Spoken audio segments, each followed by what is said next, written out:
In part 1 of my Isaan bike trip, I rode from Udon Thani to Khon Kaen, taking in a bunch of dots on the map. I left you east of Khon Kaen on top of Wat Budhawas Fusing, and that's where we kick off part 2. Cue the cute dogs.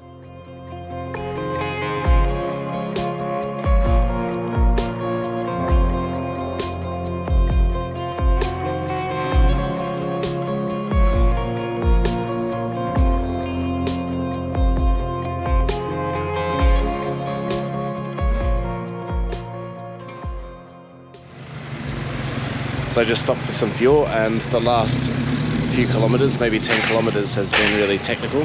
It's been through a forest and lots of hard shoulders, so it's been really fun to drive. Of course my battery went dead and I didn't want to stop because there was so many monkeys around, and I do not trust monkeys. I hate them. After that it was a highway straight into Sakhon Nakhon and my home for the next 2 nights.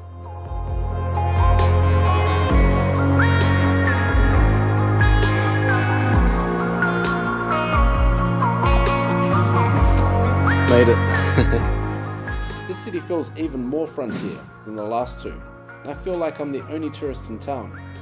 And everything is so cheap. The accommodation, the gym.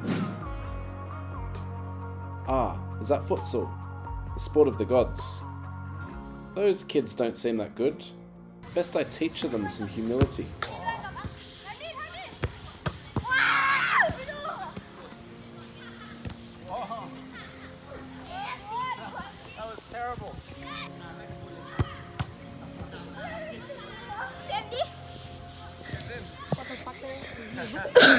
This guy.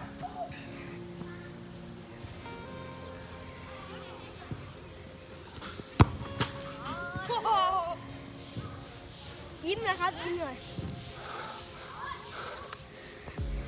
โอ้ยพบแดกแล้ว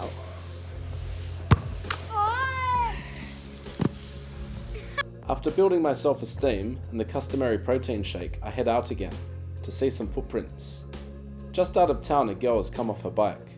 It was a timely lesson to just take it easy, which I did, for at least the next 20 minutes. Another great riding day, crosswinds but good conditions, through an agricultural region, various crops and rubber plantations.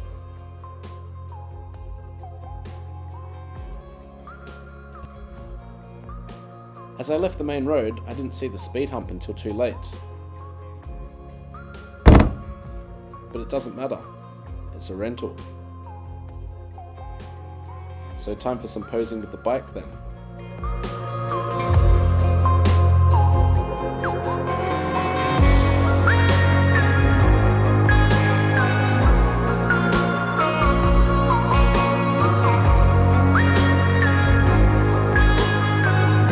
Then I enter the Jurassic Age.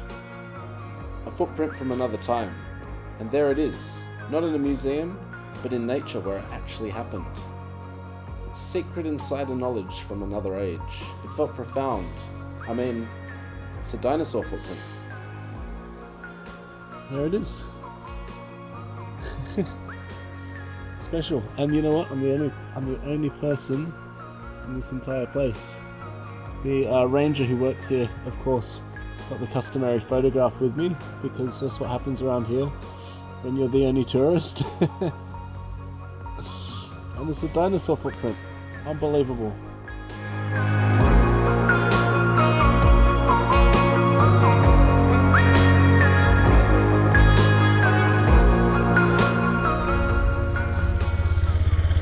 Alright, so that's it. Leaving Nakhon Sakhon, heading back to Udon Thani. A couple of stops on the way and the last leg of the journey. Let's get to it.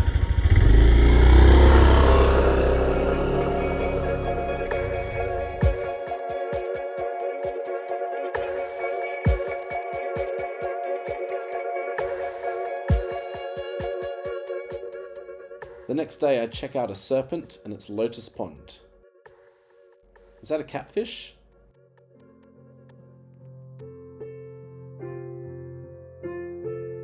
And then it's a straight highway all the way back to Udon Thani. On the ride I reflect, Isaan is a great place for it. The roads are hugely impressive and beyond my most optimistic of expectations. And people drive sensibly here. It felt much safer than my Bali bike about.